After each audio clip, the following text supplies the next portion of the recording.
today. Hey, we're doing ChillPoint from here, but don't be confused. It's the same cool show. Is it?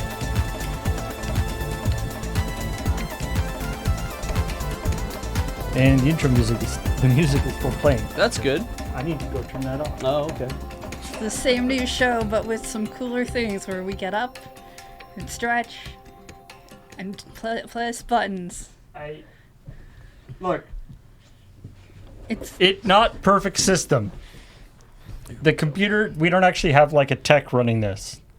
It's just we me here. do. It's just we also want But on I'm the on- camera. yeah. And So this is the actual computer that's doing the thing is over there, and I've got the laptop here where I can do some stuff, but not everything, like turning off and on the music. We'll have to change that. Anyway, hey everybody, how's it going? Hopefully you can hear us and see us and all that stuff that's Well, important for the I whole think process they- to work. I think they definitely can see us. At least I'm hoping so. I will note that yes, it's true. I can't just punch through Beach's head in a frame anymore, but that doesn't stop me. Yeah, well, yeah, I could just lean back a bit. Yeah. Why do you think we You put could Paul still- in between us? Yeah. It's like, I'm gonna I'm not separate you. I'm not gonna hurt Paul. You're gonna separate you two. He's running the show. So, hey everybody. Hope you are having a good day. Welcome to ChillPoint, show where we talk about all the video game news that we choose to talk about. Yes. Video game news that we thought was interesting or funny. As a reminder for the rest of for June and for the June that has come before and the June that comes after this. The rest of June and the June that was before this, there was no normal chill point or normal checkpoint. It's the still June times. Yes. For the Junes that come after. Anyway. You've heard it here first. Until Checkpoint returns, June is not over. Yeah, so this is our only opportunity to tell you about the video game news. And there's been a lot of announcements, I think, is fair to say. I keep seeing stuff about new games, Yeah. or at least people keep telling me there's new games. Well, They there's a could lot be of wrong. like announcements about games Announcements. that will be coming. There's a couple games that have been like, hey everybody, here's a new game. It's there, go play it right now. Alternatively, sometimes the announcements are, would you like a giant sword that's actually a clock? I mean, yes.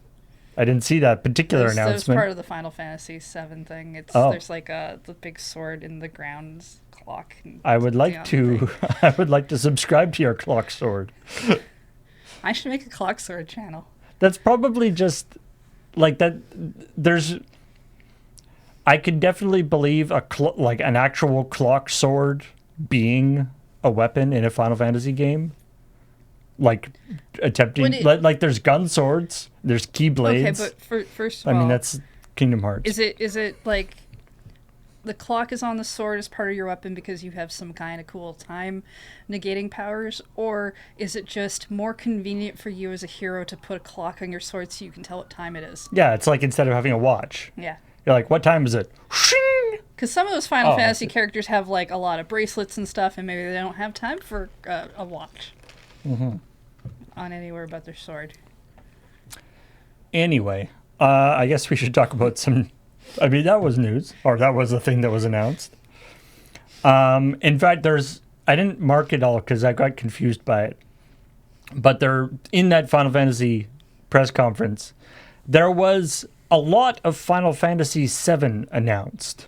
That's the only game there is in Final Fantasy. Yeah, I learned there's like 6 Final Fantasy Like VIIs at a certain without point, remakes. yeah, at a certain point, it's like why bother numbering them? It's like Final Fantasy VII has all billion different versions.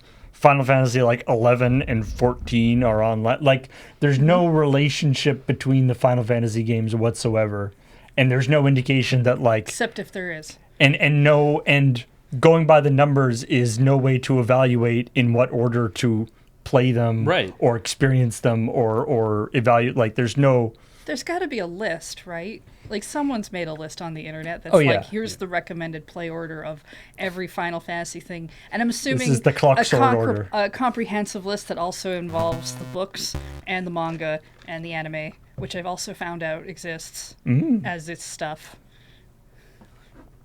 So this was because it was a Final Fantasy VII anniversary event, right? Yeah. But still, a lot of games. Yeah. And we find out that Final Fantasy VII Remake is going to be 3 parts, which I think people suspected. Oh, they actually gave that away, did they? Yeah. So there's, so there's, there was the remake, the first, I don't know, I forget what they're called, remake. It was just part 1. No, there's Final Fantasy VII Remake part 1. But and then they did like a DLC thing. And they've said that it's going to be coming out next winter. So as in 2023, 2024. Just part 2 is. Part 2 is. Okay. Wow. And part 3 is in starting production. Wait, when did part 1 come out? It's only a couple years ago, right? Yeah. That's it. Yeah. It's Remake, Rebirth, and then there's the third one they haven't named yet. And there's some bets in the chat saying it's probably going to not in the chat in Slack being like it's probably Reunion. Reunion. Oh, Reunion's pretty good. Yeah. Who knows, Yeah. right? Like, I mean, that's not what they've announced, but that's not a bad naming system. Mm-hmm. Retry. It depends on how hard it is to say in Japanese. I think is part of the problem too, right? It's like, and also does it sound cool? Rebuild. Redo. Yeah. Restart. Yeah. Retro. Yeah. That'll screw people up. Rebirth, remake, and retro. Retro. I don't understand. Rejected. Yeah. Okay. All right. I'm surprised. Crisis Core is Reunion. I see. That's gonna take that out. It doesn't mean they won't reuse it. Revengeance. Perfect. Yeah. Revengeance please use that. Good. Yeah, I'm just surprised that part 2 is. I don't know. I guess part 1 was like a thing for so long that they were remaking that I kind of just assumed that part 2 and 3 would never actually happen. Final Fantasy VII. No, let's not do that. Retcon. Ooh, that'd be Let's good. Let's not do the thing. So, other things that I thought were interesting. Switch is getting its very own Best of Jackbox.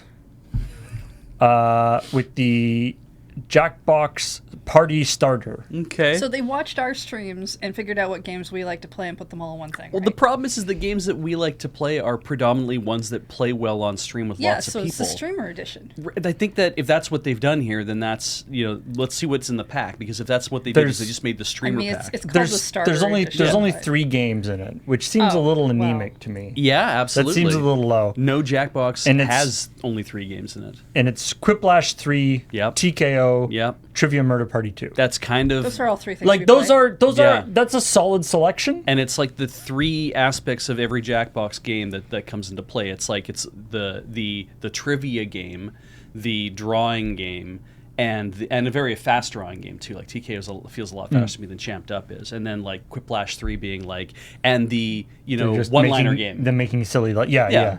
That's true. Like it does feel like they've sort of hit the different styles. But yeah, I feel like they could have done more than just the 3. 3 seems yeah kind of small for be $20. If you're gonna throw in 2 more games, then which 2 games would you throw in just to kind of hit 5? Right? Like maybe not any of the You Don't Know Jack bundle ins. I don't know if you. What about specifically? Yeah. What about Madverse City? Yeah, that's a little more than just a straight one-liner game, or a fibbage maybe you throw that in. Yeah, fibbage is and then maybe something like Patently Stupid is a little harder to get people to buy into, but it is a betting game, so I Yeah. think like something that has like a few elements in it would be kind of a cool game to have. I mean, I understand why they included Trivia Murder Party, but I Or wouldn't Job have- Job. I mean, that's would be from their new thing. Job Job was like Yeah. is like the standout one from their new thing. Split the Room. Oh yeah, that's Oh, great yeah, too. Split the Because Room would Split be the pretty Room's a good. fairly easy. Though it does mean that you have it's better the more people you have, and I think that maybe is harder in like games like this where you might only have 3 people or 4 people over to play. It's like Split the Room is like it gets better the more That's people fair.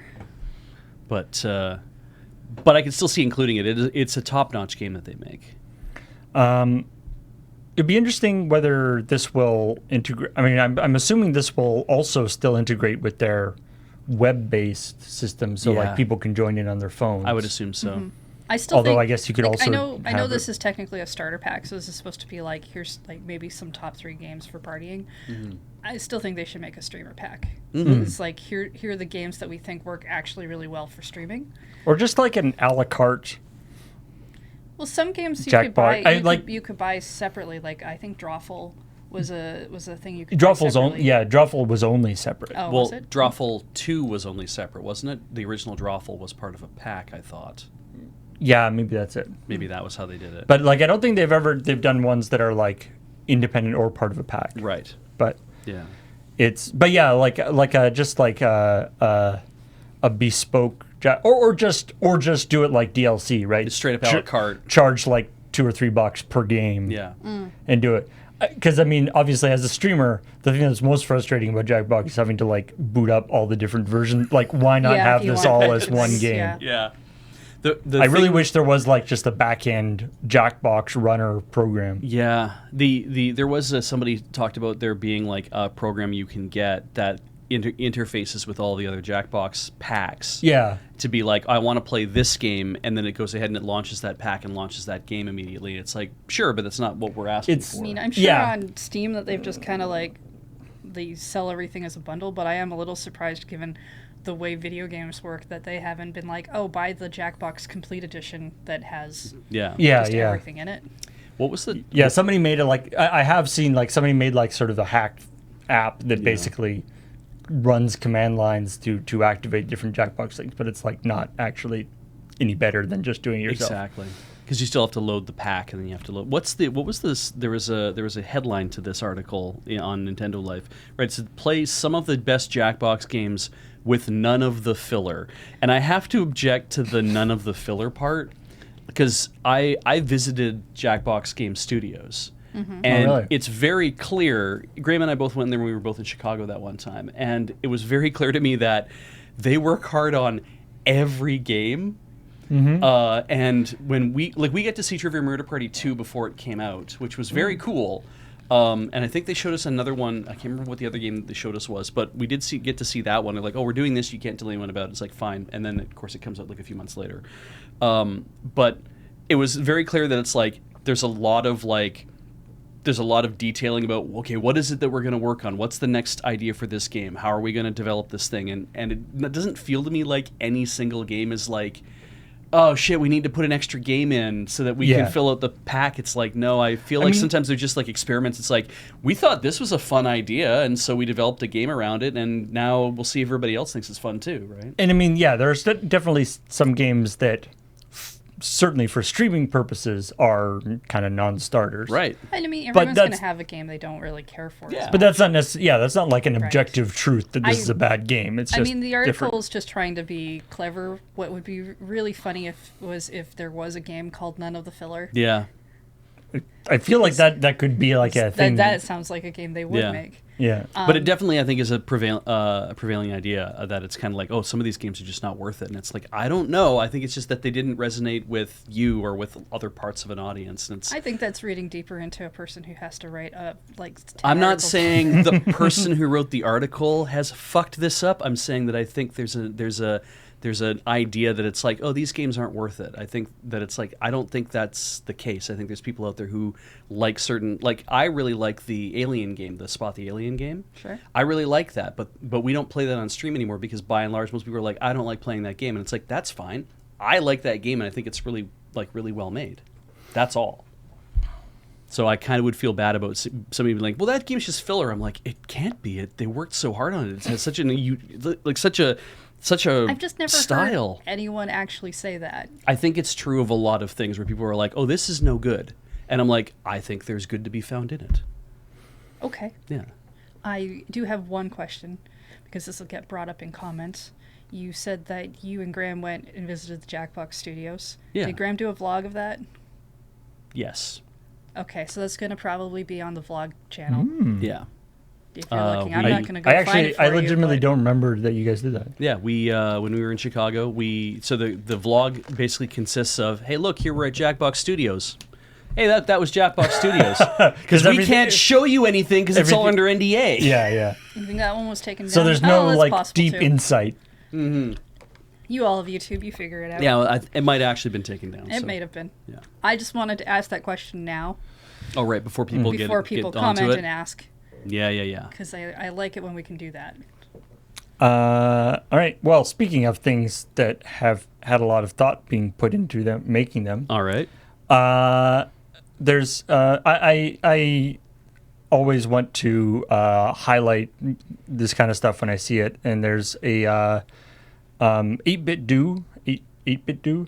I don't know if it's 8-bit dough. It's 8-bit 8-bit dough. dough. Yeah, 8-bit dough. like That's, Bushido. that's how I see Oh, everybody Yeah. say it. 8-bit dough. 8-bit dough. It's a third-party controller manufacturer from Japan that, from what I understand, is known to be one of the higher quality third-party controller manufacturers. Like they, Yeah. like the controllers that they make are really nice. I own one. Thank you, Heather. And they also make like USB NES controllers that are for playing like emulated games on PCs Yeah, and stuff. I have a little thing that plugs into my Switch, and I can use my PS4 controller on it. Nice.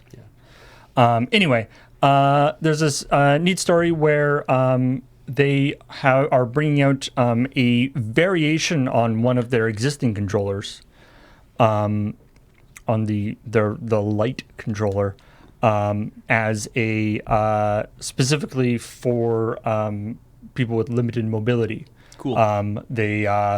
Is another one of these stories where a kid has muscular dystrophy or spinal muscular atrophy. I don't.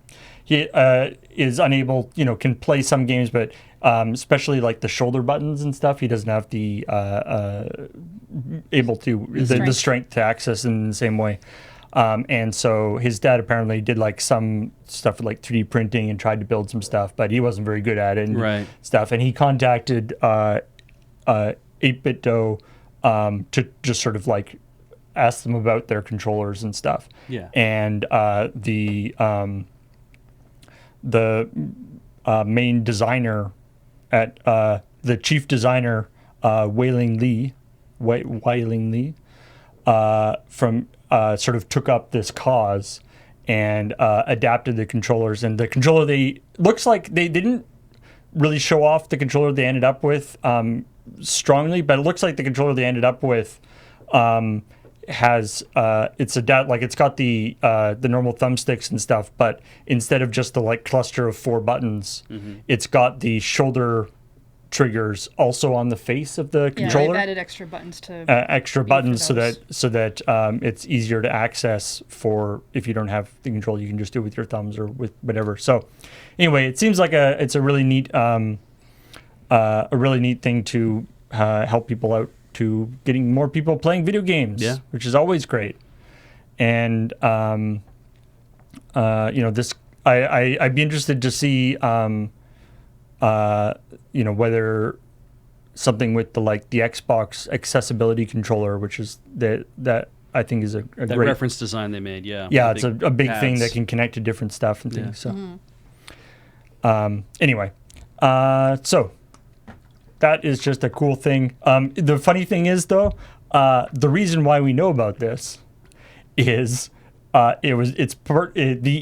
thing talking about it is actually a promotional campaign for DHL. The thing that's like this kid and his father did this stuff. This thing has this like prominent like, and then they sent the prototypes back to him using DHL. It's like, okay, I guess. All right. Like, I mean, I'm happy for the information to get out there. However, it's going to get out there, but that just seems still- like kind of a. Did DHL pay for the shipping? Like, is that what they're alleging? I hope they paid for more than just the shipping. Like, wow, Yeah, it's weird. I don't know. What an odd thing. So it's not a. What you're saying though is it's not a retail product, or it's Not yet. It's It's going to be. Okay. Well, 8-Bit Dough is going to sell it. Yeah. Okay. It is going to be. I could see this maybe being part of like a small business logistics thing that DHL. It'll be released. Hoping to release to the world in 2022. Cool. So got 6 more months. Yep.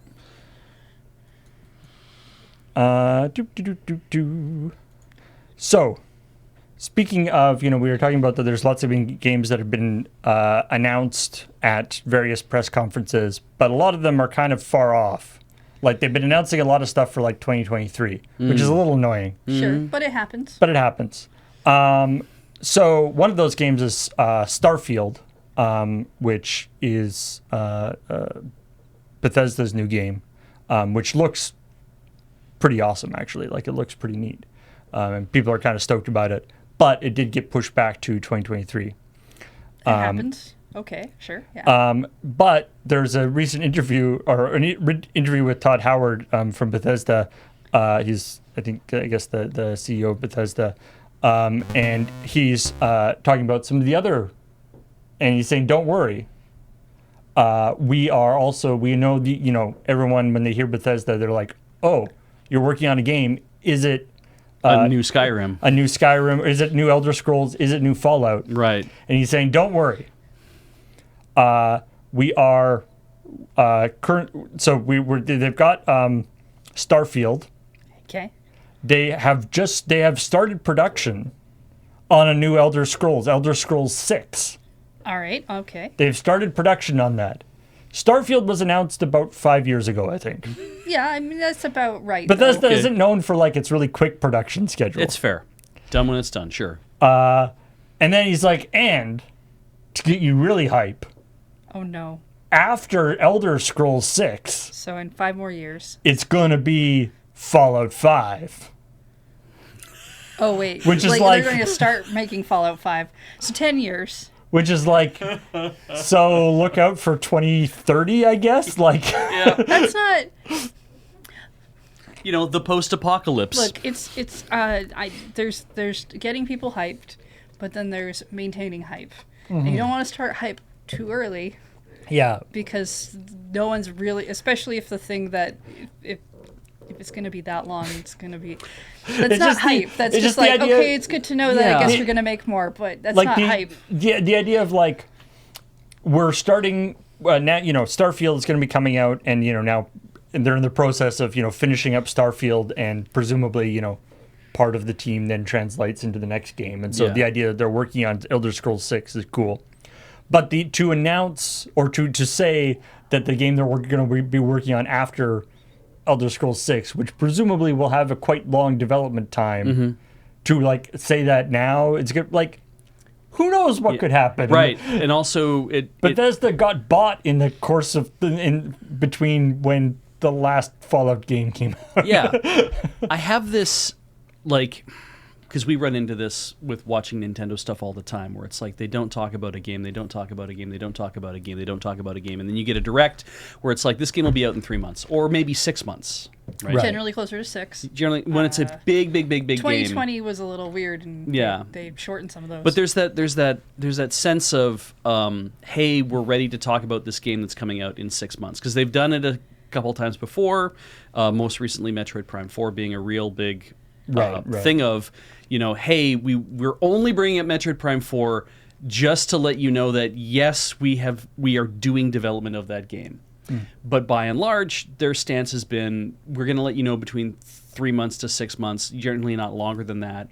And you kind of just have to sit back and be like, Well, they own the franchises, and they're the only ones who own those franchises, and we know that they haven't forgotten about every franchise. And so I would assume that more people would be the same way with Fallout, to be like, boy, Bethesda's made a lot of money off of Fallout. Fallout's been a very successful game series for them. Their most recent Fallout game was not that good, but does that mean they would naturally give up on Fallout just because their most recent game wasn't that good? And also, I mean, Fallout is a game that other developers like New Vegas. have made. So and to be honest, Nintendo's typically 6 months to a year, but they still do tell us about stuff early. Breath of the Wild 2, we were told about like 2 years ago. Yeah, way too early, I think. Early. And as somebody who's been watching some of the really old directs, let me tell you, the Wii U was a period where they told people all kinds of things that were going to be on, that were in development because they had nothing to say. Right,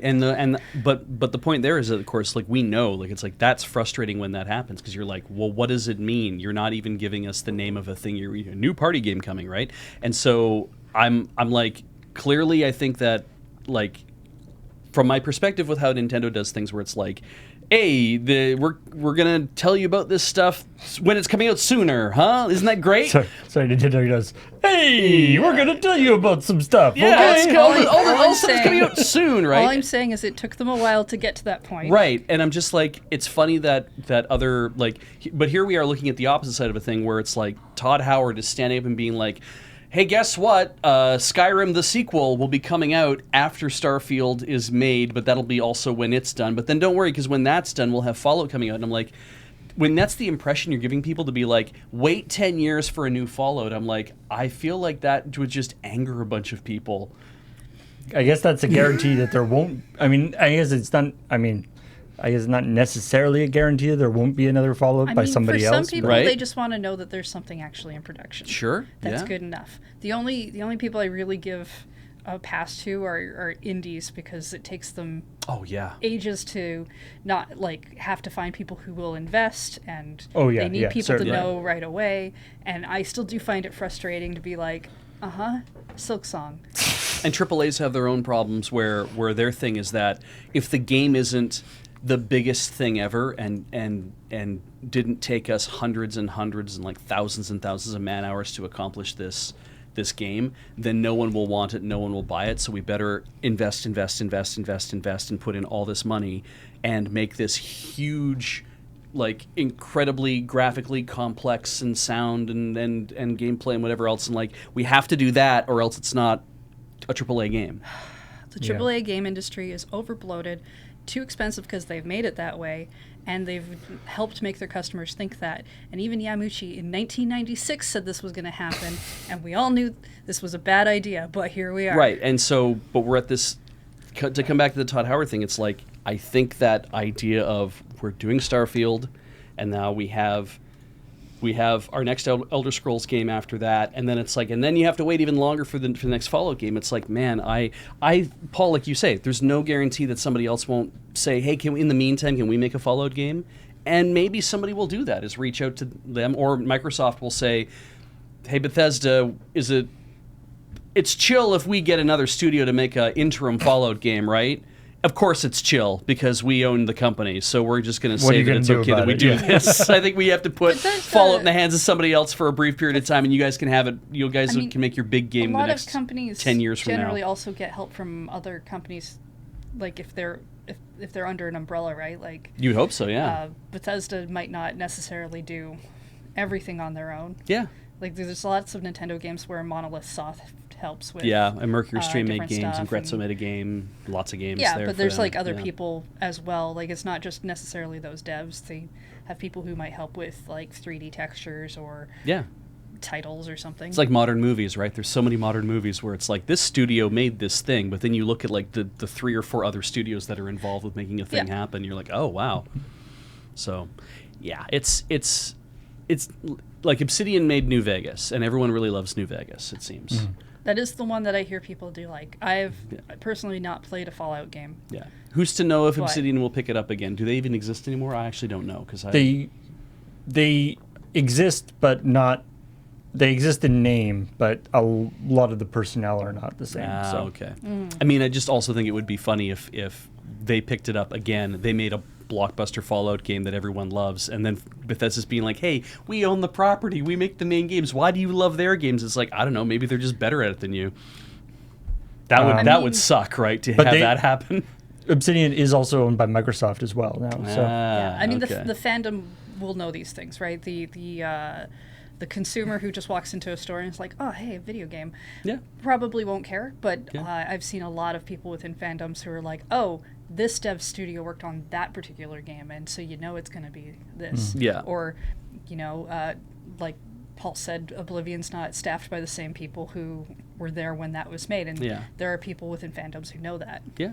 I mean, it would be really neat if somebody took Fallout and was like, hey, what if instead of making the FPS with the VAT system, what if we went way back in time to Fallout 1 and we did kind of the, isometric RPG top-down thing, made a much smaller kind of Fallout game. That could be a fun thing. People would be like, what is this? And be like, it's what it was way back in the day. You want to give it a try? Right. Well, speaking of things that fans want to talk about, I guess. This could go anywhere. There's Smash Brothers Ultimate has many characters in it. Yes, it does. It's got But- over 80, 100 and some, depending But there on... are some characters shadows. that are not in it Yes. Well, yes. That's by true. definition, that is because true. they are cowards. Well, they did say everyone is here, and then I made everybody check a guest list. So, say your favorite character is Chrono Who is from Chrono? Chrono Trigger. Yeah. Okay. Okay. And That seems on the nose. He's not in. Do you have a sidekick named He's not Trigger? in Smash Brothers. Was his full name Chrono Trigger? No. No. He's what's Chrono the- J Trigger. It's not. What's the Trigger? Is the Trigger his friend's name? It's not even spelled the same way in the title. But then why is he in... Why It's would a they play spell on. his It's a name play wrong? on words. Chrono Cross isn't even the same universe as Is Chrono he- Trigger, is he- apparently. So he's not... Or it is. Chrono Cross Or who doesn't have knows? the main character named Chrono either? Yeah, so I largely don't care about any of that stuff. But let's say your favorite. Anyway, Yeah. if your favorite character is Chrono, and they're not in Smash, what do? Why you put them in yourself Oh God. by modding. Right. There's you an do. absolutely incredibly well done mod that a bunch of folks have worked on, and I should be able to. Haha! Yeah, look at Oh, that. look at that. Ooh. That's great. That adds Chrono from Chrono Trigger. I'm sure he's not from Dragon Quest. He looks like a Dragon Oh, Quest. the design is Akira Toriyama. Oh, okay. That's It is, why. yes. Yeah. Fair And in enough. fact, so they took the other. It's a mod using modded of the whatever the other Akira Toriyama character from Dragon Quest. the Dragon Quest hero. Yeah. But they changed a bunch of stuff, changed the the colors and the styling of a bunch of his moves. Unfortunately, he's a sword user. Yeah. Yeah. I mean, that's an easy way to. They made like multiple color But that's color the variations. complaint. Every time Cute. there was a new Smash character, it would be like, oh, another sword user. But this one's different. Yeah. It's an actual character with an actual See, name. they even have they've got color variations for each of the characters. It's still Chrono, Yeah. but here's like frog version of Chrono that's in green. Mm-hmm. Secret of Mana version. But then, of course, the most important part is they Yes. also Great. Good. No, if you're gonna do this, you gotta do the Kirby. yeah. To be honest, as somebody who doesn't actually like play Smash Brothers, that's always like whenever they announce any new characters. Yeah. That's I the do first thing I'm looking That's for. the thing I'm looking for too. I just want to know what happens to Kirby. Yeah, this is the most important part. And yes, the GIF in Twitch, the standing ovation. They could make a game that's just dress up Kirby in all of the styles of any character that you could possibly do, and I would play that. After playing the Forgotten Forgotten whatever Land? Forgotten Land, I'm surprised that like no Smash Brothers variations of Kirby. Like, there's a lot of variations of Kirby as you get all the different things. None of them are the ones from Smash Brothers. It seems like that would be like a no-brainer, like little Easter egg thing to put in. Do you have a favorite outfit? The space one is pretty good. Kirby with like the space helmet, yeah, space helmet on. Good. I like the pirate with the double guns. Oh yeah, the double the gun fancy pirate hat. is pretty darn good. Yeah, yeah. There's some good ones. We've talked a lot about the Jurassic Park sim game where you get to build your own Jurassic Park whole thing. And let the dinosaurs escape. And let the dinosaurs escape and kill understand everyone. Yeah, just like the movie. And there's another game that's coming out, equally terrifying, where you make a home for bunnies. They're adorable. So I can let the bunnies escape and take over mankind? Yes. Okay, I'm fine with that. As long as that's in there. Are these giant bunnies? Are the I think people the too bunnies small might to have be gotten the seen? people. My only complaint about this is that they seem to be all very short-eared bunnies, Oh. which is like a style. It's fine as a style thing, but I want some real lop-haired bunnies, I think we some need lop-ear bunnies. we also need, like, this footage is great and all, but we definitely need to see the footage where you get to groom the bunny and watch it, like, do the thing, like, where it licks it like a cat, like, bathing. And Is that the third time in the trailer that they said design your own park? Make your rabbits happy. Because it keeps coming up over and over and be like, design your own park. And I'm like, yeah, I mean, okay, I got that's- that part. No, design your own park. And I'm like, I get it. I mean, that's the game. Yes. Design your own park. We didn't really have any other thing to go on there. It's called Bunny Park. Do I get to sell the bunnies? Do I get to do them? Can I traffic in rabbit furs and meat? Can I? oh, Can I do that? No. Then this is. that. Then what is this game really when it comes down to it? it's I mean, I don't think you can traffic in. I don't know. Can you traffic in like dinosaur parts in the Oh man. oh, that in would the be Jurassic? like, How come I that is wouldn't- the why is want the, to, the but- plan for Jurassic Park? Like the evil people in Jurassic Park are always like, we'll make dinosaurs that can fight, and then we'll smuggle them somewhere. Yeah, no. You wanna make dinosaurs that you can when you can harvest them, and then turn the dino meat into something, and turn the dino bones into something else Why do because we they're always rare have to do- drops. Brontosaurus steaks would be very popular. Yeah. only amongst Flintstone characters. Now, why do we And always have Flintstone to do the, cosplayers, or like I call them Flint bounders. Why do we always have to be gritty in our reboots? You don't know. There could be like some sort of undiscovered cure for cancer and hidden in dino bones that we don't know about. Yeah, but It's I true. feel like the person who's making dinosaurs just to sell their meat is not checking that. What's next? Is it that time again that we say the thing Speaking that is the that it's Sonic's 30th anniversary. yeah. Yay! Yay. You may not have heard that previously. uh, I'm sure I have a picture for it somewhere on my phone. With a foot? Well, maybe not that one. We used that one already. so the head of Sonic Team, Takashi Iizuka, I think. Oh, yeah. Had in a recent interview with Axios, he put down a few rules that apparently are going for or are their sort of watch things for Sonic games. Okay. Number one, Sonic needs to display a strong sense of speed. So okay. gotta go fast. Go fast. Number two, Sonic can't swim. Okay, these both sound good. I mean, that's true. That's true of his character. That's why he's afraid of water in a lot of things.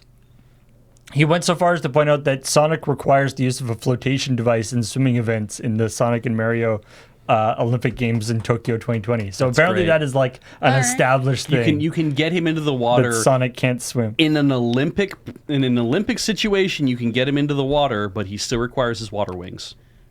This is good. Okay. All right.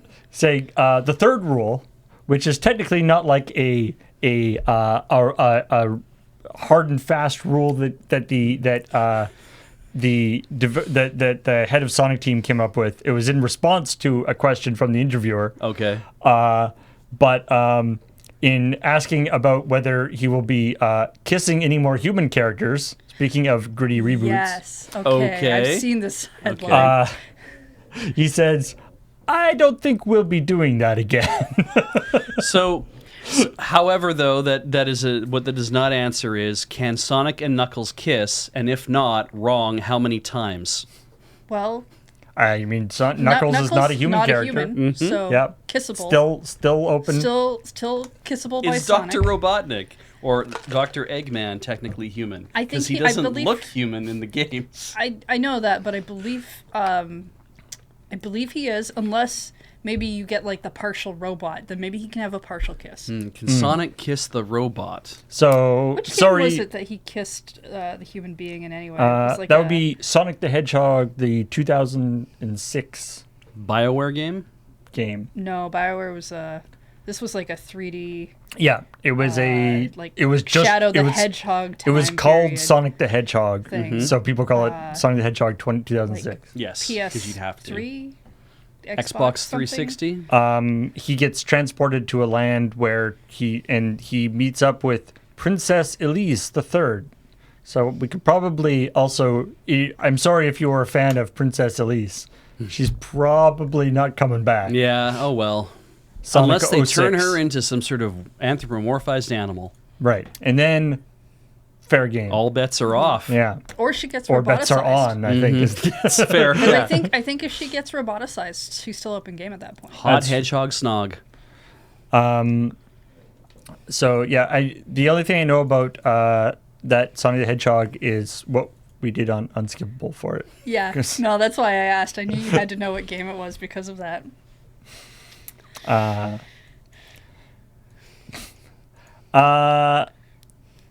Sony is making a Gran Turismo movie. Wait, isn't that just Fast and Furious? Maybe? Well, there won't be any human characters. It'll just be cars. It's basically just Disney's cars. So what's interesting about this is it's the kind of reality to fiction to reality path that this goes, because so the plot is going to be about a person or a gamer playing Gran Turismo who then becoming a professional racing driver. Like you do, yeah. There are. Okay. That is, But that's the thing. It's like sort of Last Starfighter style. Yeah. Except that actually happens. yeah. This is a real thing yeah, I that think- for the past couple of years, various professional circuits have actually been doing the recruiting high level players of Gran Turismo and these other Yeah. Forza and whatnot. sim style racing games. And I think I would be interested in that as a documentary, Maybe that's what this is. not as a fictional movie. Also, Neil Blomkamp. No kidding. Yeah. Who? The director of District 9. And Chappie. Wait, what? Yep. Yeah. They're both. That is not- They're that both is- sci-fi movies. No, I know that. I know Okay, what good. those movies are. Yeah. That's why I'm surprised. Yeah. Yeah. Cool. So I mean, I really love Does his the car work. Like transform? he's made some pretty awesome stuff. Is that what's gonna happen? No, they won't do that. I'm Sure? sure it'll be very like character driven. Yeah. Yeah, it's- the character drives the car, Beach. Yeah. That's yeah. And yeah, Yeah. maybe the Antwoords could be in this one too. That'd be sweet. That would be rad. No, you know what? I think if he turns into a car, like Lysander. Turbo Teen, yeah, that's Turbo good. Teen, the live right, action exactly. movie. Yeah. Yeah. Oh my goodness. I mean, the other thing that should definitely be in the movie, this Rowlet chair. Wow. Yeah. This chair also comes in other Pokemon, but the Rowlet one is Look clearly what you should be. Look how fluffy. See, Gengar makes sense to me. Oh, the Ditto is such a good Ditto idea. is very good. Yeah. Snorlax, it's not bad. Makes sense. Rowlet's really the only one who doesn't make sense in this grouping for me, but I do like it. Yeah. Like the Gengar, I don't want that face like behind me. Really? It's so happy. It would It's concern. just It would so concern excited me. for you to lay in its arms. You're like, you fall asleep in it and you wake up and the first thing you see is that face and you know, Yeah. like, And it's just like moved slightly. I mean, it's really, though, you can't blame Gengar for the shape of Gengar's face. Like, that's just Gengar's face. No, I think Gengar No, is I just blame the perfect. people who turned it into a Like- chair. Like, You know. again, out of all of these, I would want the Gengar one. Oh, really? Yeah, I'm because I think the trying- Gengar one makes more sense. I'm just trying to, like, suss this whole thing out. 'cause Can Ditto Mr. Fantastic into objects or only other Pokemon? I think Canonically, could Ditto turn into a chair? I think typically no, but I can't remember. So there's that one episode that there's a lot of merch actually based on where the Ditto who can't transform properly and it keeps its Ditto face. Yeah. Right, And I right. can't remember if it also changed into objects in that episode because it might have. If it, I thought, doesn't it change into a book at some point? Yeah, I think it's in that episode though. Yeah. I mean, it's odd to think of, like, if you think of which animals would be the most cuddly in the Pokemon universe to sit in, Ditto and Snorlax definitely fit. Right. Gengar's I mean, just kind of a big puffball. Think sleeping on Snorlax is like Yeah. a meme But already, they've also right? shown Gengar in the anime. He's like a bit of a trickster, and so he'll turn into things and Sure. Right, do right. things as well. But yeah, that Rowlet does not make any sense Right? at all. But I'm like, clearly whoever designed these was like, I just want a giant Rowlet chair, and this is how I'm going to do it. And I'm in for that. Yeah. I mean, yeah, I feel like there should be some sort of power ranking of fluffiness of Pokemon. Yeah. I mean, No, I Rowlet's agree. fairly fluffish. People are like Jigglypuff. I'm like, that kind of makes sense that a Jigglypuff would be there. But Yeah. Wooloo. Oh, Wooloo would be a great Yeah. I mean, chair. Wooloo's just a beanbag. Yeah, maybe. really, when you I get don't know down if to it. Wooloo has like any. He's just a sphere. Yeah, I mean, if I was gonna do Just- Jigglypuff, I'd do the round Pokeball as Jigglypuff.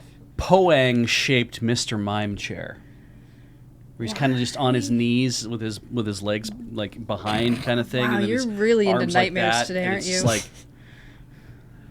and he's not shaped like a chair. He's shaped like Mr. Mime, but he's holding a position in which you can sit on him like I a chair. think Ash's father would object to becoming a chair. Yes, absolutely.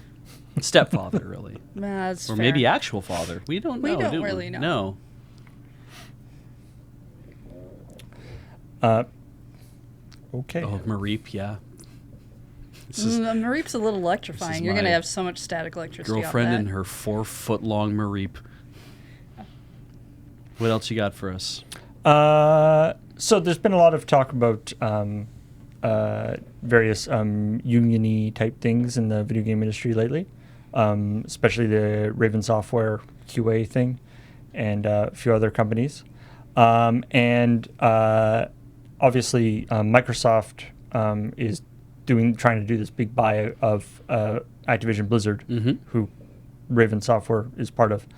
And because it's such a big thing, the FCC is or FTC is Saying, hey, let's go over this a yeah, lot. let's investigate this and blah blah blah.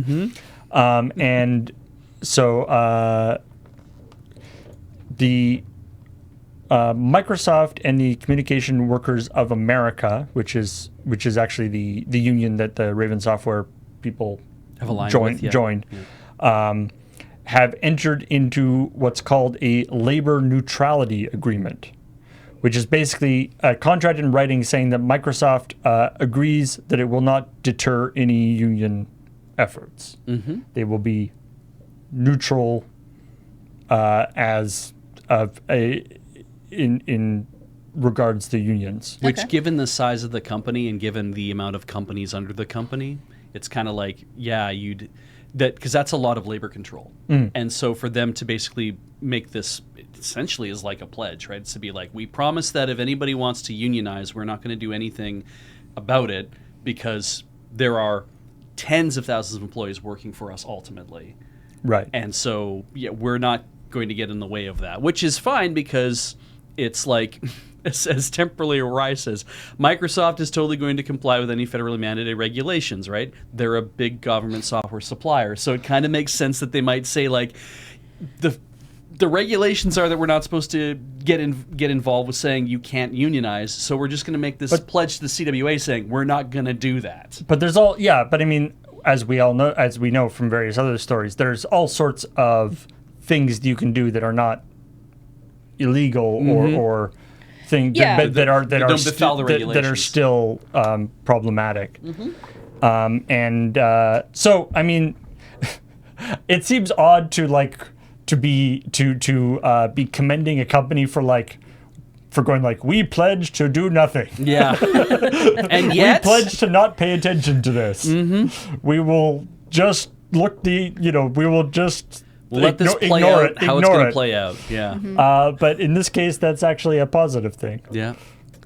Well, let's not, since we brought up Activision Blizzard there, let's not forget that they've investigated themselves. Right. Yes. They conducted an investigation. They have found nothing wrong. Yeah. So that the system has concluded that there has been no systematic abuse. Exactly. So that's the last you're going to hear about that on CheckPoint. Now that it's been discovered by an internal investigation or an investigation paid for and run by Activision Blizzard that they have never done anything wrong in their life. I guess we have no more news to report on regards that.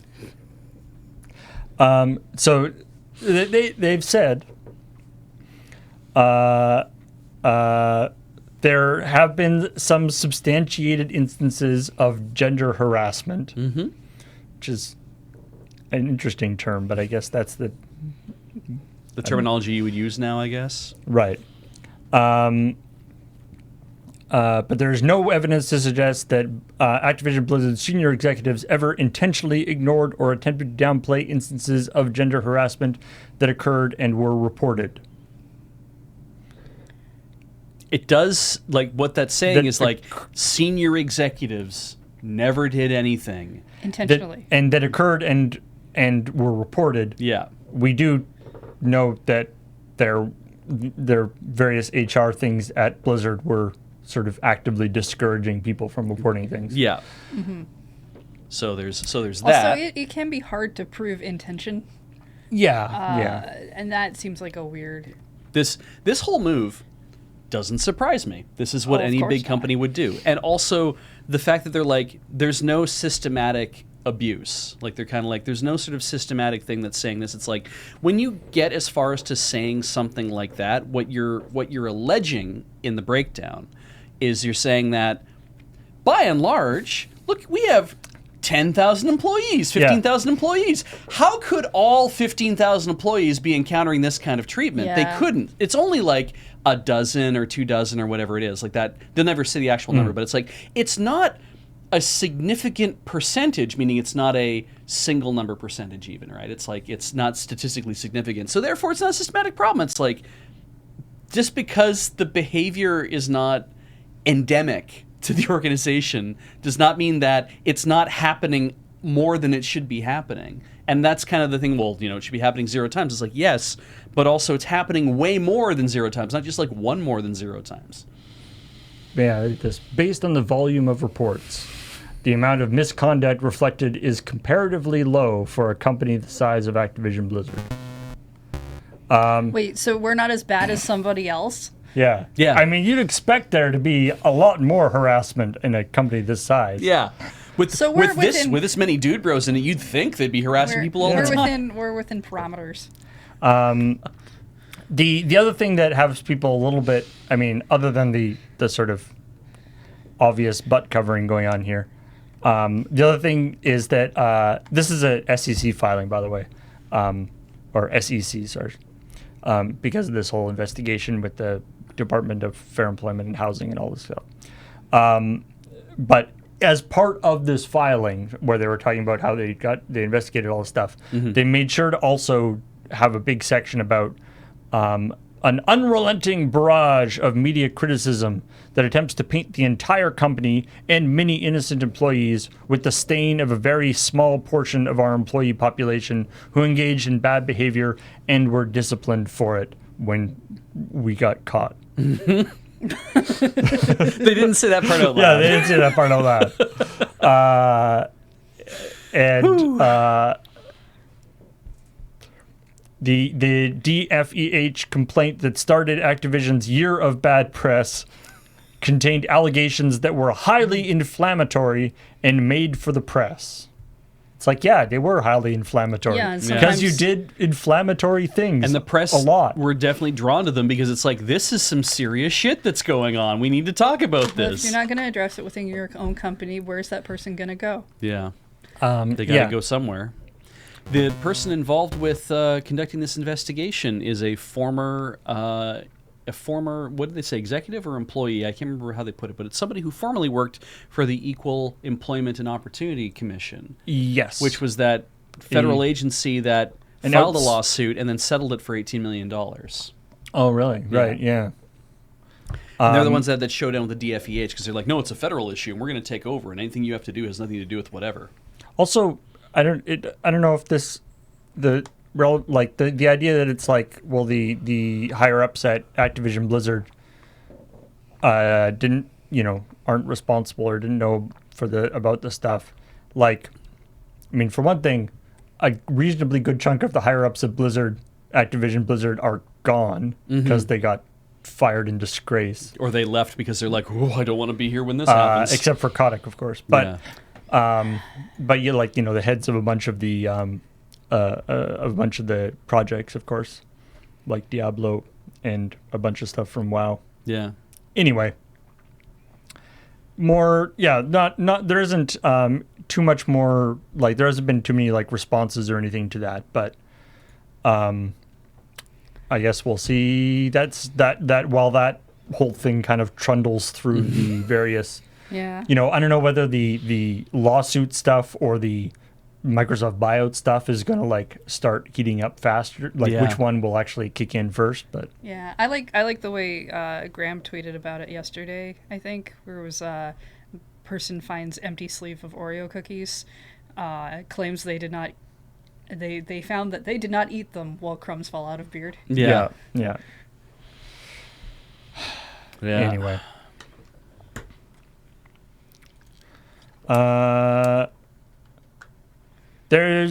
My goodness. There was a secret Kirby game that they're keeping from us. Do you want to see it? I think it was fine. They kept it a secret. Yeah, I think it was a good idea. So there's details on a brand new or a Super Nintendo Kirby game called Kid Kirby. Ah, okay. Which was being developed by DMA Design, which is now Rockstar North. It was apparently going to be using the Super NES mouse. And it largely, one of the reasons why the development stopped on it is because nobody bought the mouse. Why would I have a mouse. Sure, of course, but I have Mario Paint, so. Why? Why would you make a game like that with a mouse? I mean, Kirby has been used on a lot of systems to there was like the Kirby tilting game, like the Kirby like drawing, like Kirby's Kirby been Canvas used. Curse. Kirby has been used to like demo features. But those things come generally with the console.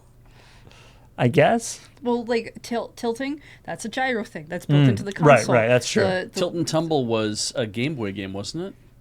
Or was it a DS game?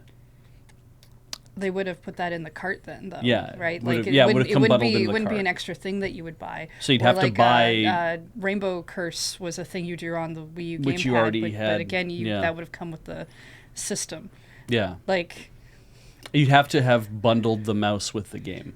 That's the only way they would have made this work. Because it's like with Mario Paint, they had to put the mouse in the game. So it's like you would have sold copies of Kid Kirby with a mouse in the game.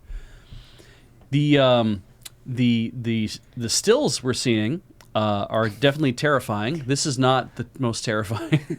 This is a sketch. For somehow they decided Kirby has this little like hair flip. And talks an emoji. well, that just makes him a protagonist in anime language. Yeah. You have to have the hair spike. I think we typically translate that as like a cowlick, even though that's not quite right. You know what's interesting about this? I'm just realizing is that because when Kirby had been so at the time, The idea that Kirby could have a kid, or there could be a kid version of Kirby, Yeah. opens up a whole can of questions. sure does. Do they produce asexually? Is it some sort of like mitosis where they split into two, a larger one and a smaller one? The thing that gets me about this is like if you think about Kirby's Dream Land, and you think about what Kirby looked like on the cover of Kirby's Dream Land.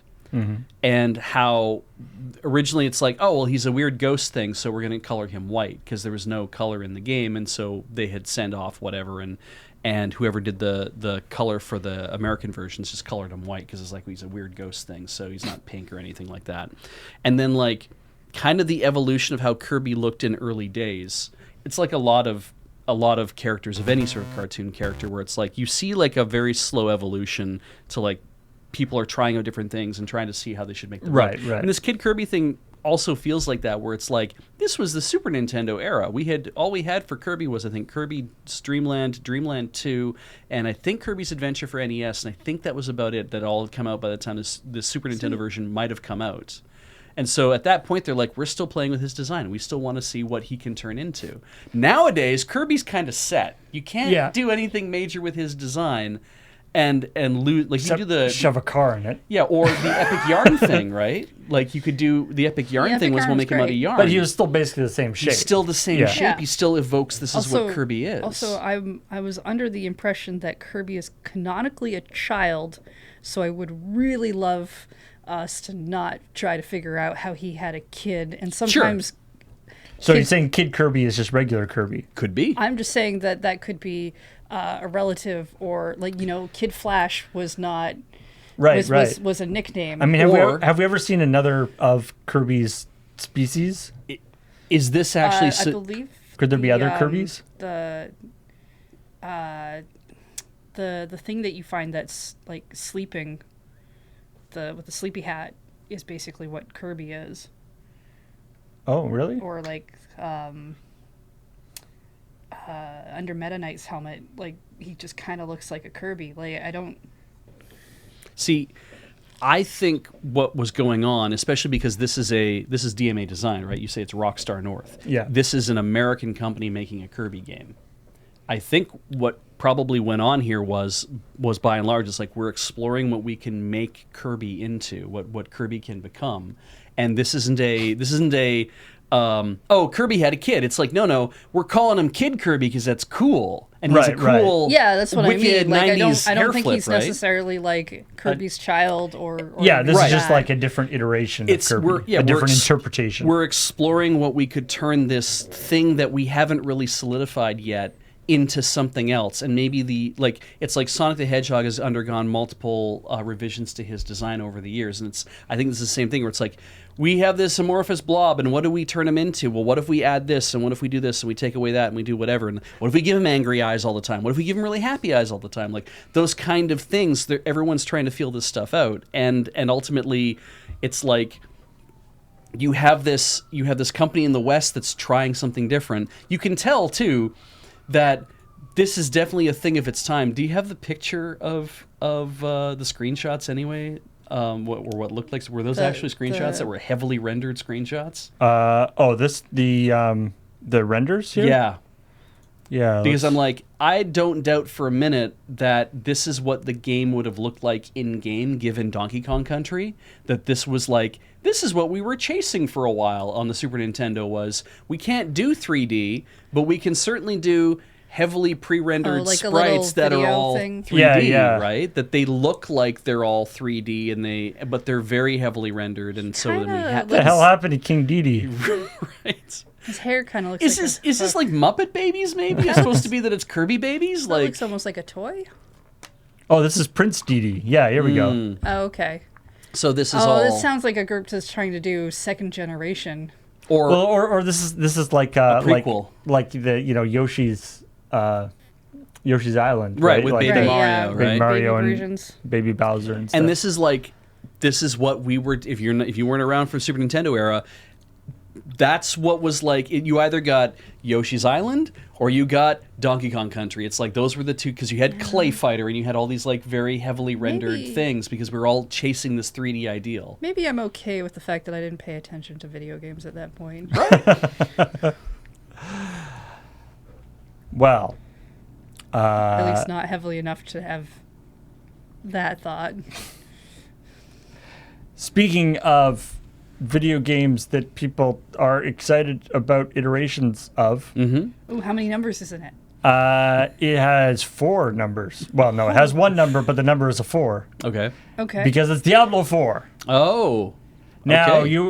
you may be thinking, Diablo 4, didn't that just come out for mobile and everyone's mad at it because of all the microtransactions? No, because that's technically No. Diablo Immortals or Yes. something. That is not Diablo 4. That is Diablo Immortal, the mobile game, which also came out on PC because people complained about it because the guy was like, "What? You don't have phones?" You know? Yeah. It is also filled with microtransactions. The hell is the matter with you? And aggressive ones too, from what I understand. Go buy a Yes. phone and then go pay for parts of our Unless game. you're one of those people who has absolutely no issue with any microtransaction whatsoever, then apparently it's okay, but that's not what I've been So- hearing. Well, the most important news I heard about regarding Diablo 4, and the only piece of news I know about Diablo 4 is it will not have anywhere near as many microtransactions as Diablo Immortal, and that's the only piece Yeah. of news I've heard about it. Yes, in fact, they've said, to be clear, Diablo 4 is a full-priced game built for PC, PlayStation, Xbox audiences. We are committed to delivering incredible breadth of content after launch for years to come, anchored around optional cosmetic items and full story-driven expansions. Holy shit! I have never heard the first adjective to describe a game in a press release as full priced. That's the situation we live in now, ladies and gentlemen. That's Yeah. the first thing you hear about a game. This game is going to be a full priced game. Which is actually like, Yeah. but the fact that you like saying a game is going to be full priced is actually like A relief. a relief. Yeah, Yeah. Yeah, that's how What's- people what- determine the what's world we not. live in. Yeah. I do like that this is like, we know that the stuff we did for Diablo Immortal is super shitty. We're not going to be doing that for Diablo 4. We're not taking away from Diablo Immortal because that's how the game is supposed to work. But we won't be doing it for Diablo 4 because that's a game we care about. Yeah. So Like- so this is this on Immortals. The PC version I've heard is not as fun to play as the mobile version because it's very much made for the mobile controls. The Besties actually just did an episode not that long ago about Immortal.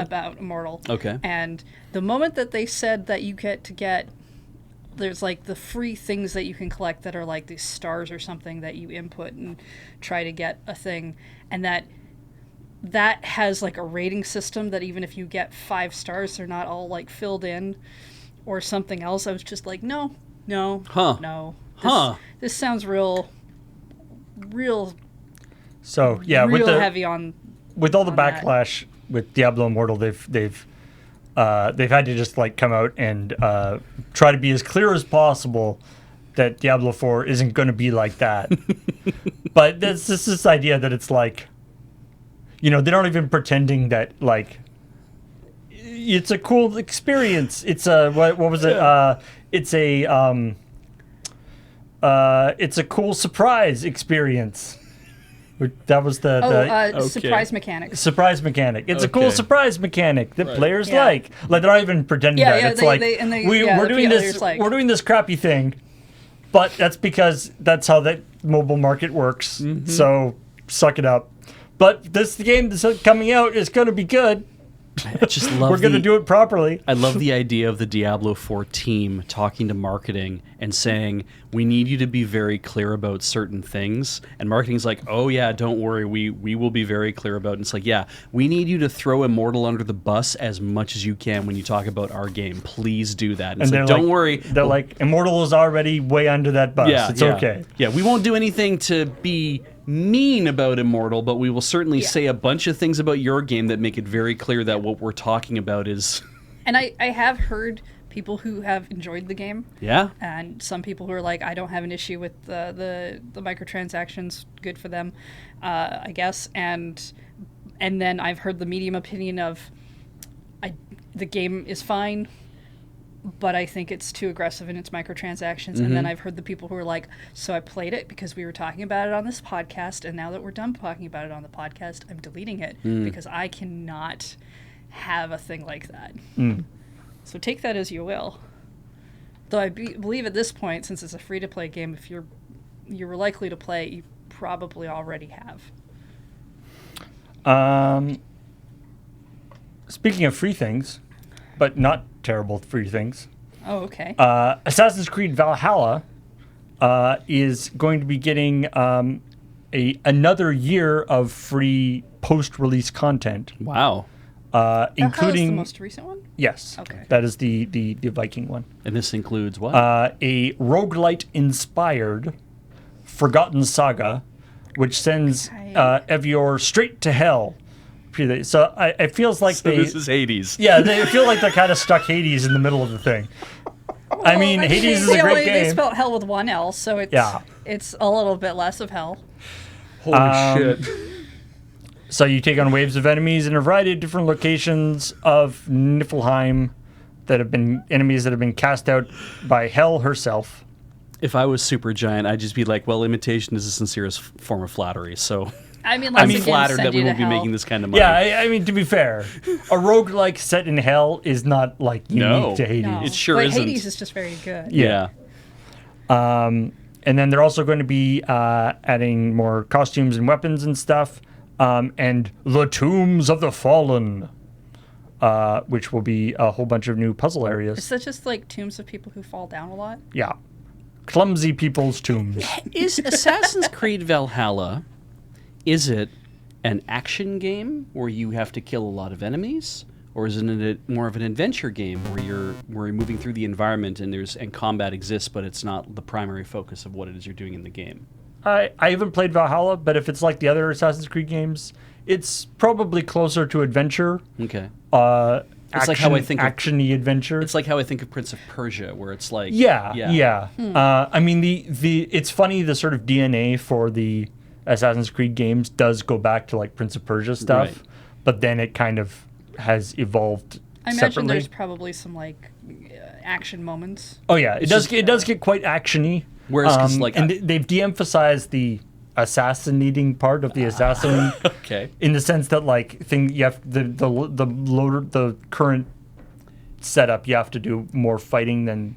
So Wait. this is a new mode that is not in the same vein as what the Assassin's Creed games tend to be. This is a more action-based, kill a bunch of enemies mode. Yeah, well, the latest the recent Assassin's Creed games have had those kind of thing. Often they'll have like arenas or that kind of thing. So having just like a straight up fight a bunch of enemies thing is not that unusual for Assassin's Creed. Okay.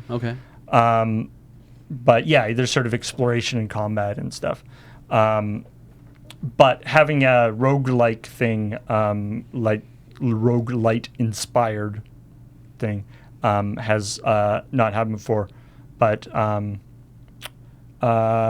and I don't know if they mentioned it in this article. I don't know if it's actually already out or they've just announced it. But Valhalla will also have has a discovery mode like the other two games, okay. which is Okay, the cool. like Yeah. no combat, just wandering around looking at Norse mythology Right. or whatever. I'm in Presumab- favor of that. Yeah, which is cool, and you get to see all the things that Ubisoft spent way too much work getting accurate when other stuff, makes no sense. Okay. They're like, we spent so much work making sure that every little the things that these guys are saying and what the shape, and then it's like, and then also magic. Yeah. It's too bad they won't put that much effort in helping the people at their company. Wow, different department. Different This department is- needs a different This is not the worker. harassment department. This is where they make games. Yeah. They should fire all the people Yeah, in the why- harassment why- department. Yeah, really. What's up with them having a harassment department? Yeah. That's unfortunately, the harassment. They have a really, really good contract. Mhm, Yeah, I bet. they got tenure. They have a union. They have a no fire policy. Speaking of fire, I think Heather, you probably know a little more about this than I do, but so apparently, a Fire Emblem game is being held from us. It's finished, and they won't give it to us. I am Deliberately. Oh no. tired of like Nintendo sits on games for years at a time and then never gives them to us. Yeah. And then they forget about them when they release a new system. Like, oh no, we should have put it on the last system. So there's a remake. There's a Fire Emblem remake coming out No. pretty quick. Wait. What? There is a Fire Emblem. There's a Fire Emblem Warriors 3 Hopes game coming out like Okay, maybe It's a that's- Muso, yeah. It's a Muso. Right. It's not a remake. Oh, I thought that was okay. But it is the Three Houses characters in the Muso Okay, style. that's why I got Okay, confused. cool. But So there are rumors that there's a remake as well, but Oh, the okay. rumors that we're talking about are the brand new Fire Emblem game. yeah, so separate from this other Fire Emblem news, there's also that there's this a mainline real sequel Fire Emblem game, which has not been announced, but it's been leaked that it exists. Yes. So if you follow different forums and rumors, then the idea of a new Fire Emblem game being a thing has actually been around for a couple months. It's why when they did announce the Muso game at the last Direct, I was just like, oh no, this isn't what people were expecting. No. Not like this. But recently, there was a post that was made detailing stuff that probably like Nintendo Life and Nintendo Everything and all of the Nintendo places were like, a new Fire Emblem game. And then Yes. a couple days later or a day later or something, screenshots got leaked Oh. from, I think it's either speculated or the person has said Chinese translation. Of Interesting, okay. the main character has blue and red hair. Like Yeah. It's weird. Pick a split side, down dude. Yeah. the middle, which I love. Character with two colors of hair. Yeah, I love the discussion I've seen where people have been like, that's Joy-Con colored hair. What if you put in different colored Joy-Cons and the hair changes color? This is the kind of discourse I want in Yeah, the this Fire is kind Emblem of stuff I spec want. threads. Yeah. Why has that not actually been done in a Yeah. Switch game yet? It's pretty good. right. Like that would be great. Like in like Splatoon or anything, that would be so good. Yeah, it's the most interesting picture of it is the main character with the colored hair as well, because the other pictures that have been shown have been kind of just looking. They don't really show off anything. There's some stuff that maybe shows what some of the classes might be. Jesus, that's very intense but, yeah. hair. Supposedly this is a very early build. Yeah. When they say But- blue and red, they really mean that it's all you can see of this character. Again, They're Joy-Con just, colors. It's cousin it. Like, let's just be clear. It's just, I think that's her back. yeah, no. It's the same on the front. I'm sure of it. I think there was like another photo of that got eventually added with It's from the front side. It's by and large, though, if you showed me any of this, I'd be like, yes, it's a new Fire Emblem game. Yeah. Yes, it's an old Fire Emblem game. Yes, it's every Fire Emblem game. Like, there's nothing about this that is that unique. Wouldn't this old beardy guy be so much cooler if it was like red to like halfway through his beard? Yeah, and then blue on the other side. Yeah, I think that's how that should be. And the opposing side should be blue on the one side and red on the other side. I know. I like the idea that they're all sitting around being like, okay, we gotta do some character designs for this new Fire Emblem game. 2-color hair, bam. All right. Print it. Let's go for lunch. Yeah, what 2 colors? I'm not paid to think about that, Takashi. Yeah. So the big thing is new Fire Emblem game. really? Nintendo and Intelligent Systems are making another Fire Emblem game? A thing that they've made, mean- 9 of already? Well, But the idea is that it's actually like, if not done, mostly done. Right. yeah, or like And they haven't even I've talked seen- about it. I've seen it's been done for over a year. I think I saw someone else say it's been done since December. I also don't know what done actually means. Are we when, sure this when is people say done, because Are There's we a sure variety this of isn't a gun styles. crossover, another crossover with Shin Megami Tensei? You do not bring that. No. Put that curse, that juju in this room. No. Sequel to that game, yes, please. Heather wants that. Yeah, absolutely. But you do not bring up that. No, I mean a completely different, not another. I mean like SMT Fire Emblem crossover that it results in a completely different kind of game that's not Tokyo Mirage Sessions. No, I want Tokyo Mirage Sessions 2. Yeah, Persona Light. Absolutely, they should make another one of those. Yes. Yeah, I think they should people not- really enjoyed it. Why not make another They one? should not do the thing. But yeah, it's It would be about VTubers. You're right, Kinogami. TMS2 would be about VTubers. I would be fine with that. So this is sure. They're making a new Fire Emblem game. And also, yes, I know they've made like a bunch of Fire Emblem, but you have to remember around Awakening, Yes. they were almost never going to make another one again. Yeah, that was where they were like, everyone felt like if Awakening isn't good, like we got to shoot our shot. Yeah. And if we don't hit this one perfect, then we're probably never Yeah. making another And you know one. what came after Awakening? Fates. which was very controversial. Yes, because it was 3 games. There's some other things. Yes, there's then- other things too, but it was 3 games. And then we had, and then I think new-wise we had Three Houses because we also had the remake of Fire Emblem Gaiden. And don't forget Fire Emblem Heroes. I don't count that. That's fine. And then we got like, did we get Warriors first before Three Houses? I think we might have. I think we did. But Three Houses is another one that has been popular. Yeah. That's why it's getting a Muso game. Absolutely. Really. So I wouldn't be like, oh yes, they must always be making a new Fire Emblem. Except that I think that due to the success of Awakening, and like due to the fact that Awakening did so well, they were like, we cracked the nut. We figured out how to make this actually appealing to people in a modern age. There's a tactics audience out there that wants to play this franchise, and I think at that point they're like, we support the idea of continuing to create Fire Emblem games from this point forward, as long as we follow the same kind of ideals of the franchise. If they don't, and popularity starts to wane, I definitely think that we will see the end of Fire Emblem. But that's like most franchises, right? If popularity Sure. starts to wane, you just be like, But we're not going to make another one for 8 years. I take issue sometimes with the idea of, well, of course they're making another one. I mean, yes, Yeah. probably. I do want to be in that camp for a lot of franchises. Yeah. Yeah, they're probably going to make another one. But at the same time, that doesn't mean that franchise will ever not go away. Yeah, I mean, it took us how many years to get the next 2D Metroid? It took us many, many years. Yeah. But it arrived, and that's kind of that thing of like, is Metroid dead? It's like, I don't think Metroid's dead. I just think that it's not a priority. So, with Fire Emblem, it's like, definitely feels like it's more of a priority. They have found but an audience. Three Houses came out, I think like 2019. So Yeah, I think people so. are going to be looking for the new one Yeah. eventually. I definitely need to stop talking about Nintendo stuff. Let's go on. Let's go right. to something else.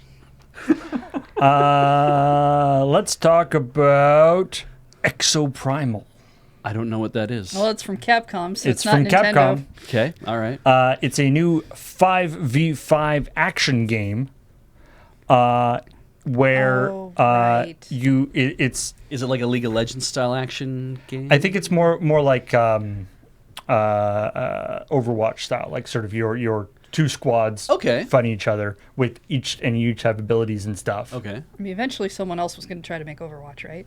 But there are dinosaurs. Ah.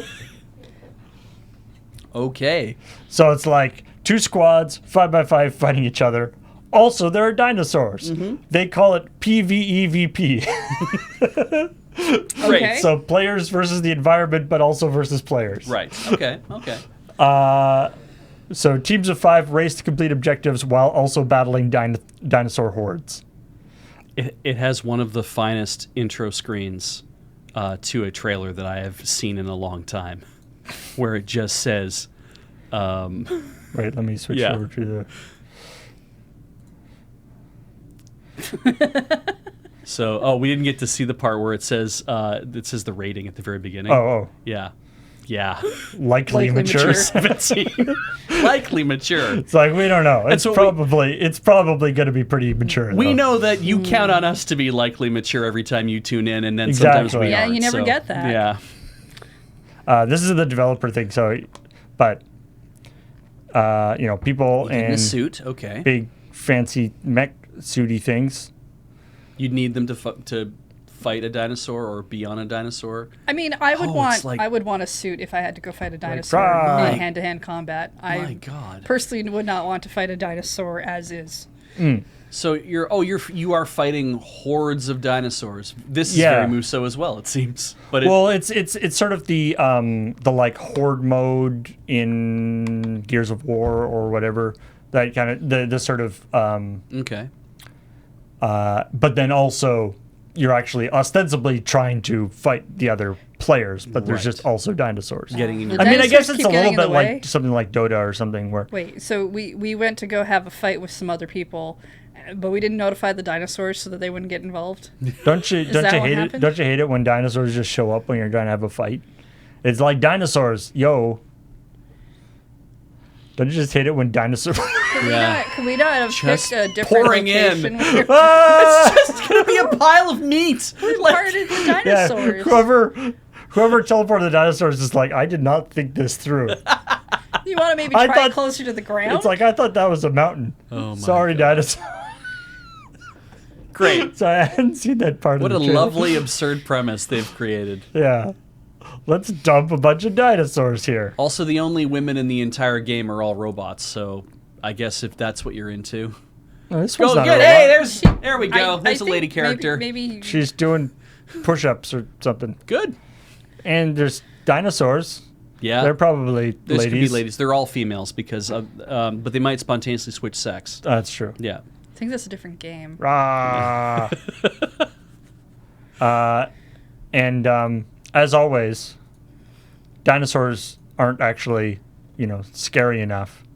So there's stuff like an enemy called the Neo-Tyrannosaurus. The new Tyrannosaurus. He has really long arms. We They're really- still really skinny, so they're like noodle arms. God, I hope that the new Jurassic World movie was like, we've re-engineered the T-Rex and now it has gigantic arms. It's like, what? They're huge and muscular and so vascular. I mean, re-engineering the T-Rex was the plot of the last one. Yes. It just wasn't for that. Right, they gave it a new name and stuff too, right? Indominatus Rex? Rex. What did they make better about them? It's bigger and stronger, and it has like chameleon It camouflage. still has the same tiny arms. I would be upset if I was I that love- dinosaur. It's like, oh, they've made me better, have they? Then why are these still here? I love that they actually I think it's got a little bit longer arms. Okay. But I love they lampshade the thing where it's like, and they made it like I guess they decided at some point in the script that they wanted to have like scary chameleon dinosaur that could Right. like hide. Like Predator? Yeah. But and so there's a point in the thing where they're like, we designed this, people got bored of regular dinosaurs, so we're making cool new dinosaurs. That kid really killed And then they're like, and then there's the guy who's like, you made the cool new dinosaur for people to see, be able to go invisible. Yeah. People can't see it. Again, Brilliant. It's like, yeah, that is dumb. Maybe you should have thought of that while you were writing the script for the movie rather than just like putting a line to try and Yeah. like lampshade it. Anyway. Give them one red arm and one blue arm. Yeah. yeah, and then when you change your Joy-Cons in the game, they can change out Exactly. Holy Christ.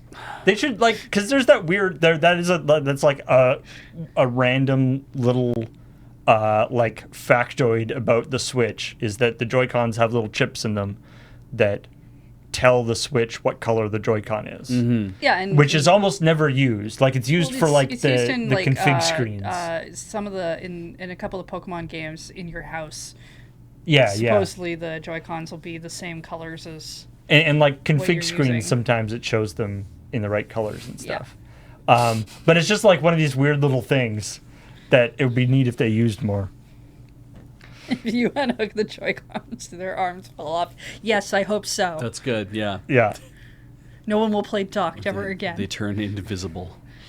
Anyway, I think that is the last story that I had Okay. marked here. Hell of an idea for a game, though, certainly. Why not have, mechanoid people fighting dinosaurs and each other? Sure, yeah. Yeah, I mean, it's not, people fighting dinosaurs. I mean, there was a game, I don't think it was very successful, but there was a game that was like an asymmetrical multiplayer game where people play like dinosaur hunters, and then somebody gets to be the dinosaur. Yeah. Because like if you've got a bunch of dinosaurs in a game, sure, playing the guy in the mech suit's cool. Yeah. But I kind of also want to be a T-Rex. Yeah. Evolve. That was it. I guess the problem there is like what happens if because now you have a dinosaur with a human brain inside of it, so it's smarter is what you hope, but maybe it's not. Maybe you're just playing. If you play against really dumb people, it's like actually outsmarting actual dinosaurs. Right. Are you smarter than a dinosaur? You have to take like a little quiz before you start the game, and it decides what side you're on. Yeah, Cadillacs and Dino Crisis game, Turok game, Cadillacs and Dinosaurs game. There are a lot of game dinosaur things that could happen that would be pretty cool. Dinotopia game. Yeah, yes. Dinotopia. That would be like a less action-packed game. Yeah. I had Dino Tycoon back. Still. But like mean- a like Animal Crossing style like Dinotopia game Just to chill. where you just like build a whole like cool community, but everything is like dinosaurs carrying things around for you. I need to be able to make bigger houses for them. It's funny. That would be sweet. Everybody has such great memories of all sorts of dinosaur-related games and media and stuff like that. And Yes. and by and large, I'm largely ambivalent towards a lot of it. Like That's it's fun, okay. but it's funny, right? Because I watch people be like, oh, but I want one of these, or I want one of these, and I want one of those. I'm like, I guess it still sticks in people's imaginations a lot. Like that's. I'm not saying there's anything wrong with it. I'm just like it surprised I me. was really good at Dino Tycoon. I didn't even Was that use like any buying and selling cheats. dinosaurs? It's basically making a dinosaur theme park, but you also had to do like advertising and make sure people didn't get eaten. We promise they won't eat you. But they were very cute, like because of how low res everything was. So like you'd have like a little dinosaur that would just hop up and down. They were cute. There we go. I like Dino Tycoon. SJ Barbarian has got your back Yeah. about Dino Dino Tycoon. Tycoon was great. It's one of the games at school I could play that didn't get anybody into trouble. Marathon got people into trouble, mostly because they figured out how to play during class. Oh yeah, that's bad. Yeah. See, account made for ants says, give us Earth Defense Force was the exoprimal, so you'd have hordes of building-sized bugs versus hordes of dinos. And I'm like, that's totally accurate battle simulator. We already have that game. It's true. It's true. Yeah. All right. Well, thanks everybody for watching. Let's see what's coming up next on the stream. Oh, I bet it's Friday Night Paper Fight. You're right. Hey, You should go buy some lottery tickets or something. You can predict the future. I might do that, in I know fact. the schedule. It's Canlander. Yeah, doing some Canlander. Nelson, Wheeler, Serge, and Alex are going to be playing the powerful Magic. Those sound like the people I know who play Canadian Highlander.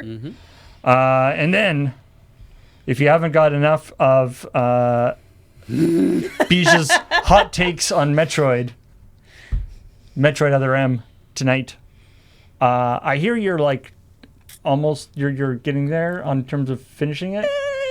So I made it through Sector 1, apparently, and I made it through Sector 3, and then now I'm starting on Sector 2, or I made it through most of the way through Sector 2. So I'm only like 3 sessions in, so I'm like... I was like 99 sectors? Like how many sectors? There's only 3 sectors in the game, plus any additional stuff that I have to do that has been not shown to be a thing yet. And of course, the first sector is like the forest sector, and the second sector, and Sector 3 is the lava sector, and the pyrosphere, and Sector 2 is now ice. Yeah, it's ice because they turned up all the air conditioning and so there's just ice everywhere. And serious air conditioning. Serious air conditioning, and it's like, oh, we saw some Metroid-looking kills, so it's like there's a thing that Samus had a whole voiceover in her head about how that corpse that's lying there looks like it was killed by a Metroid, but there shouldn't be any Metroids because they're all extinct.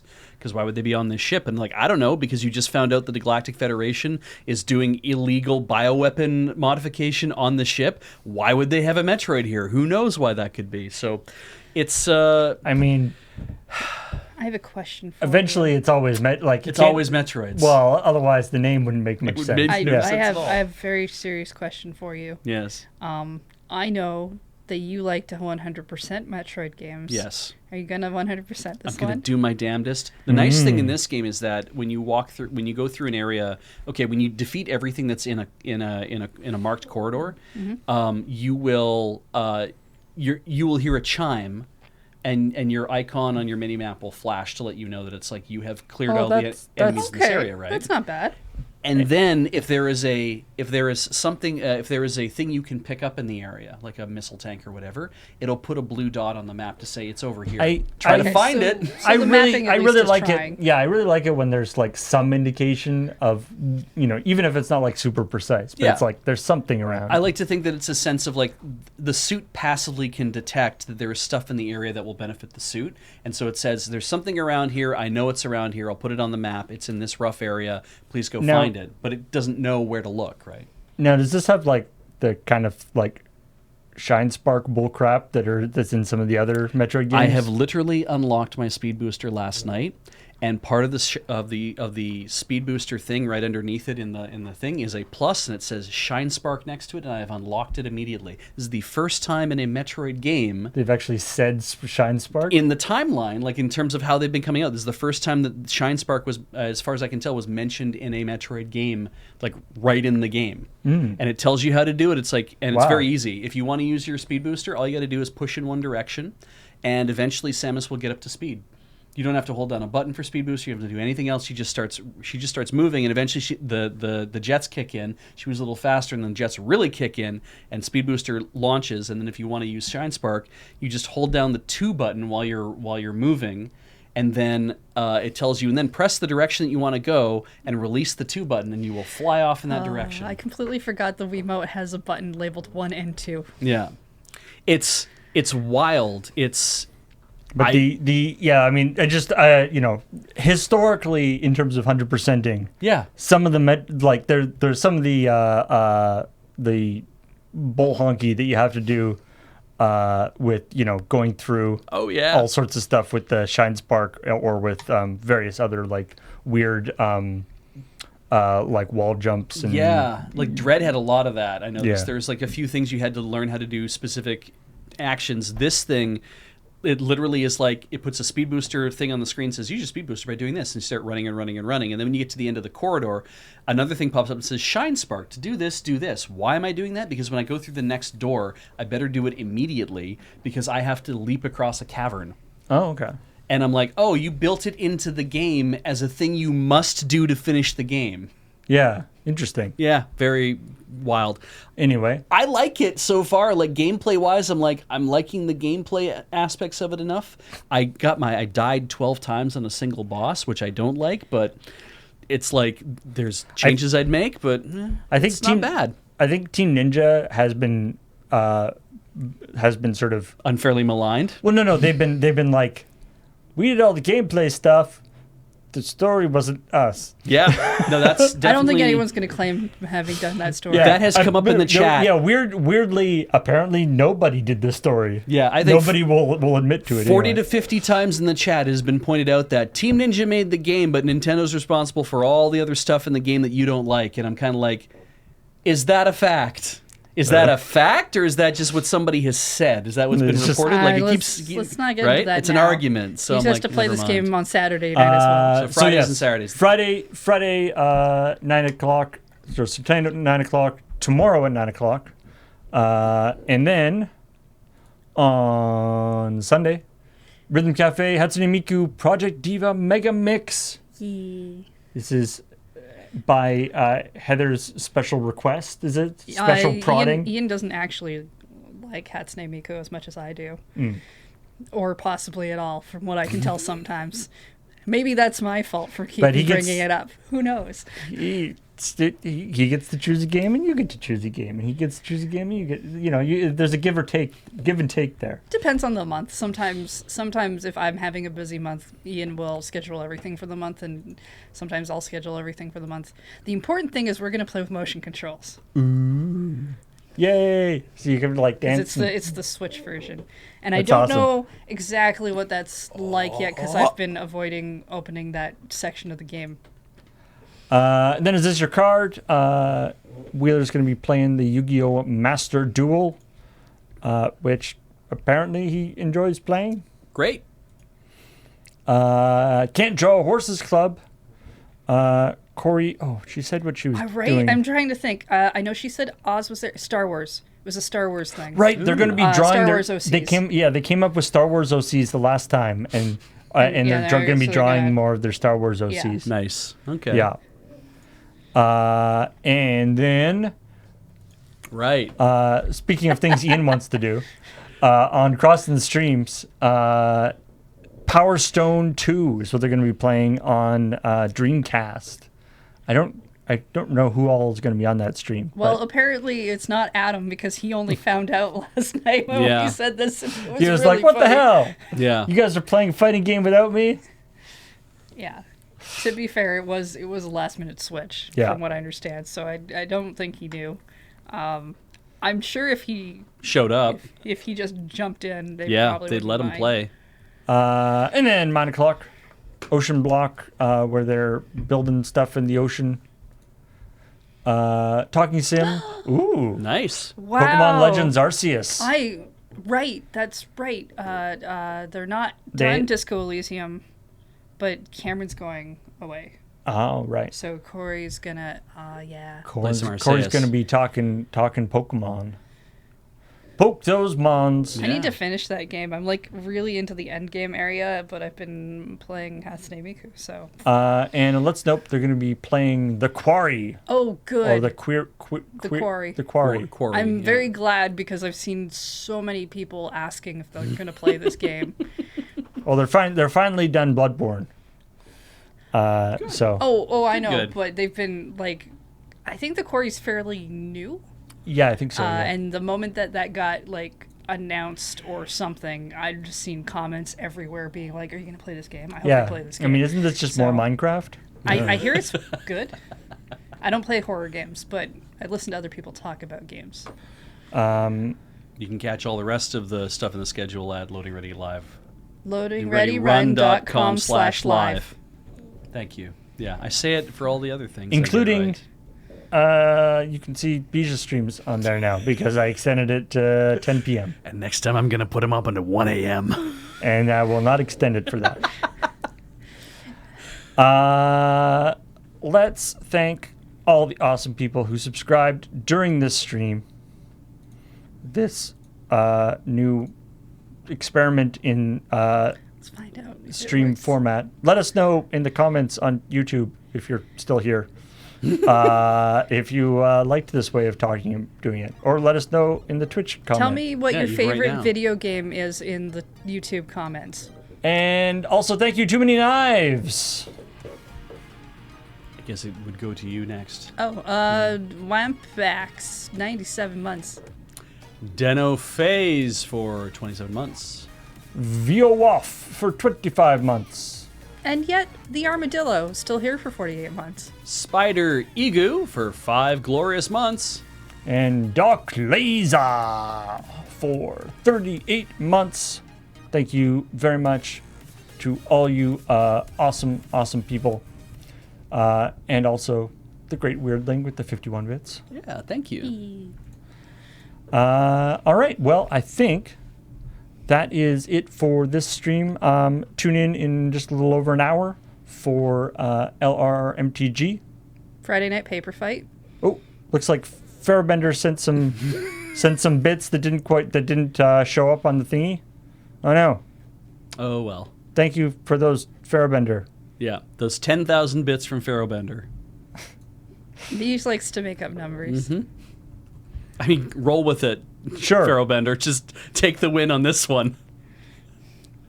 Pharaohbender gave us 50,000 bits. Oh yeah. Wow. 999 bits from Fairbender. I don't know why those didn't show up on the thingamadoodle. Oh, yeah, they should. Or maybe they were they just came in just a little bit before Oh, okay. Before it picked up. up. That's fair.